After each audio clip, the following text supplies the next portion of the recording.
જય ભીમ, નમો બુદ્ધાય।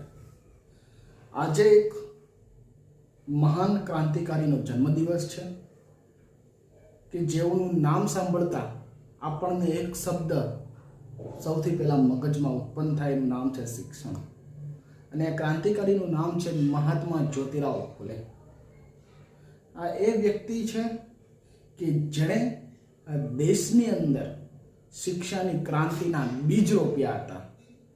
મહાત્મા જ્યોતિરાવ ફૂલેનો જન્મ મહારાષ્ટ્રના પુણેમાં ગોવિંદરાવ ફૂલે અને ચિમનાબાઈના ઘરે 11 એપ્રિલ 1827ના રોજ થયો।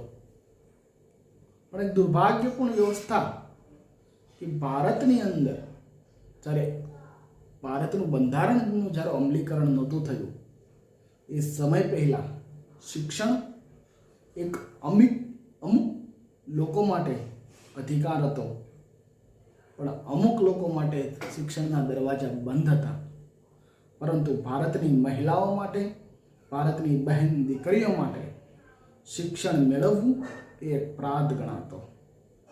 પરંતુ એક યુવાન ઊભો થયો અને તેણે કહ્યું આ એક અન્યાય છે, અને તેની સાથે ઊભી રહી તેની પત્ની, એનું નામ છે સાવિત્રીબાઈ ફૂલે। આ દંપતીએ સાથે મળીને ભારતની અંદર પ્રથમ કન્યા શાળાની શરૂઆત કરી।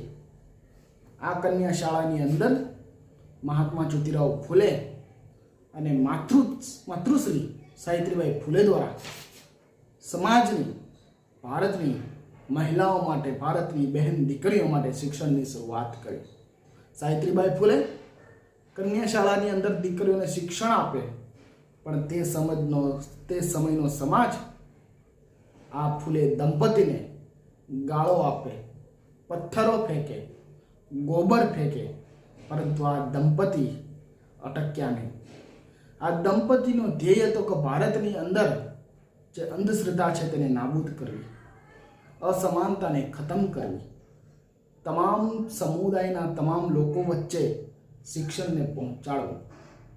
મહાત્મા જ્યોતિરાવ ફૂલેએ કહેલું કે અંધશ્રદ્ધા અને અજ્ઞાન એ આપણો સૌથી મોટો શત્રુ છે, દુશ્મન છે, પણ આ દંપતીએ સાબિત કરી આપ્યું કે શિક્ષણ એ જ સાચી ક્રાંતિ છે। આજે મહાત્મા જ્યોતિરાવ ફૂલેનો જન્મજયંતિ છે।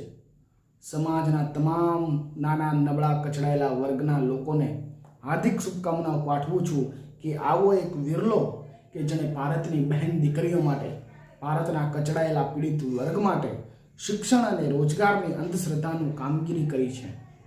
મહાત્મા જ્યોતિરાવ ફૂલેની જન્મજયંતિએ આપણે વધુ કશું નથી કરી શકતા, પરંતુ એક તો સંકલ્પ લઈ શકીએ કે ભારતની અંદર જે અંધશ્રદ્ધા વ્યાપેલી છે તેને આપણે ખતમ કરવાનું કામ કરવું પડશે। ભારતની અંદર જે શિક્ષણની ક્રાંતિ અટકાયેલી છે તેને પુનરુત્થાન સાથે વેગવંતી બનાવી